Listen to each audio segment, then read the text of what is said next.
সংস্কার বাস্তবায়ন পদ্ধতির ক্ষেত্রে তারা 6টা পদ্ধতি প্রস্তাব করেছেন। এর মধ্যে আছেন, আপনারা জানেন যে নির্বাচনের আগে গণভোট, নির্বাচনের পরে নির্বাচনকালীন গণভোট, নির্বাচনের পরে নির্বাচিত সরকার, নির্বাচনের আগে অধ্যাদেশ, গণপরিষদ নির্বাচন এবং গণপরিষদ ও আইনসভা হিসেবে নির্বাচিত সংসদ।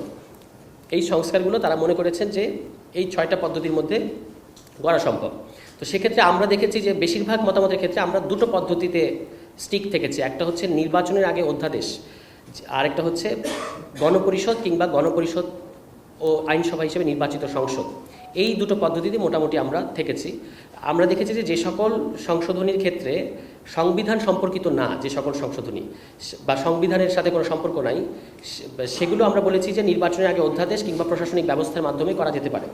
তবে সেসব ক্ষেত্রে আমাদের কিছু কিছু জায়গায় প্রশ্ন থেকেছে যে, যেমন আপনারা দেখেছেন সম্প্রতি একটা রিপোর্ট প্রকাশিত হয়েছে, সেখানে আমরা এটার ব্যাপারে আগামীকাল মানে তাদের কাছে জানতে চাইব, কমিশনের কাছে। সেখানে বলা হয়েছে 166টি সুপারিশের মধ্যে 111টি সুপারিশ মানে কোনো রকম সংলাপ ছাড়াই, আলোচনা ছাড়াই আসলে বাস্তবায়ন করা সম্ভব হবে বলে কমিশন মনে করছে, এবং সেটা তারা বাস্তবায়ন প্রক্রিয়ার মধ্যে সরকার আছে, এরকম একটা রিপোর্ট আমরা দেখেছি। তো সেই ক্ষেত্রে আমরা ওই 111টি যে সংস্কার সুপারিশ, তার মধ্যে কিছু কিছু জায়গায় আমাদের কাছে মনে হয়েছে যে এগুলোর ক্ষেত্রে আলোচনার দরকার আছে। তো আমরা সেইটার ক্ষেত্রে কমিশনের কাছে জানতে চাইব যে কি ভিত্তিতে আপনারা আলোচনা ছাড়া ওই 111টা বাছাই করলেন, এটা আমাদের তাদের কাছে প্রশ্ন থাকবে। শুরু থেকেই বলে এসেছি যে আমরা একটা নতুন গণতান্ত্রিক সংবিধান চাই, বা অর্থাৎ সংবিধান পুনর্লিখন চাই, এবং সেটা করার জন্য আমরা সবচেয়ে ভালো পদ্ধতি মনে করি যে গণপরিষদ নির্বাচন।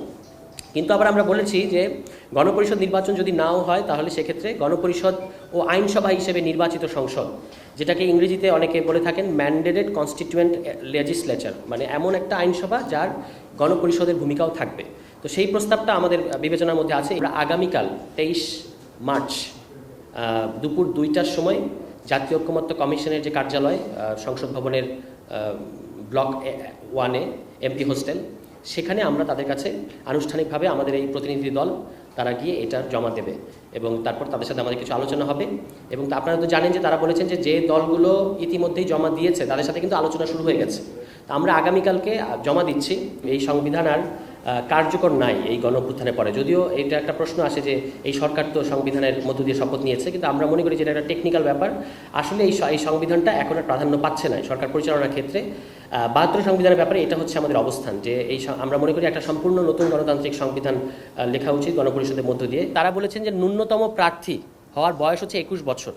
আমরা মনে করেছি যে ইট ইজ টু আর্লি, এটা 23 বছর হতে পারে, এবং সেক্ষেত্রে ভোটার বয়স, ভোট দেওয়ার বয়স, সেটা আমরা মনে করেছি যে 16 বছর বয়স থেকে হতে পারে। এটার কারণ হচ্ছে এবারের আন্দোলনে, এটা আমরা আগামীকাল খুব জোর দিয়ে বলবো যে এবারের গণ অভ্যুত্থানে মূলত আপনারা বা সারা বিশ্বে এটাকে জেনজির অভ্যুত্থান হিসেবে বলা হচ্ছে।